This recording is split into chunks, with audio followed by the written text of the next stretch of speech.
YouTube каналды не үшін қайтадан бастады деп ең алғаш өзіме сұрақ қойған болатынмын.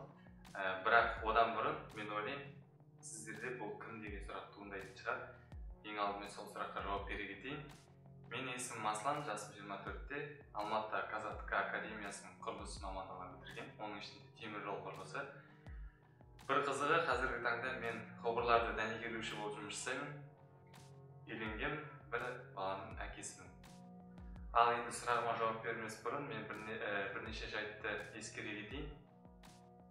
Мен бұл каналыма дейін YouTube'да 2 канал және Яндекс Эфирде 2 каналды жүргізген болатынмын. YouTube'да Asma Life блог, ал екіншісі тексереміз. Ал енді Яндекс Эфирде мен релакс видеоларын жүктеумен және де аспаздық видеоларды жүктеумен айналыстым. Яғни бұл менің тікелей контенттерім болған жоқ. Ал сұраққа жауап бере кететін болсам, YouTube'ты мен қосымша табыс көзі ретінде көремін. Және де мен осы уақытқа дейін үйде отырып 2-3 сағат жұмыс істеу арқылы отбасыммен бірге болу, сондай тақырыптарды қарастыру мақсатында қосымша табыстарды іздеген болатынмын. Сол ізденістерімді тапқан материалдарымды сіздермен бөлісетін боламын. Және де болашақта сіздермен бірге білетін басқа да көптеген тақырыптарды сөз қозғайтын боламыз.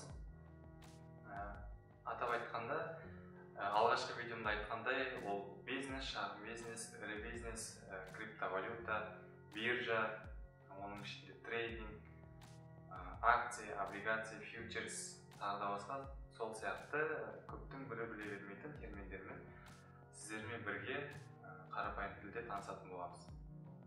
Екінші бір себебі, мен алда айтқандай арман мақсаттарымның бірі YouTube кнопкаларын алу, яғни күміс, алтын, тағы да басқа түрлері бар, бірақ оған жету үшін әлі де еңбектену керек.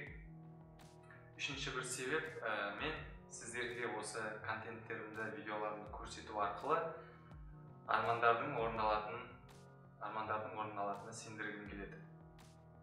Былайша айтқанда, бұл менің YouTube кнопкаларын алу және қосымша табысқа, еркін табысқа жету, қаржылай еркіндікке жету менің арман мақсаттарым болғандықтан, сол мақсатқа сіздермен бірге жететін болғандықтан, сол армандар орындалатынын сіздерге дәлелдеймін деген ойдамын. Қаржылай еркіндікке бірге жетейік. Қысқасын айтқанда, ақшаның табыстың төңірегінде сөз қозғайтын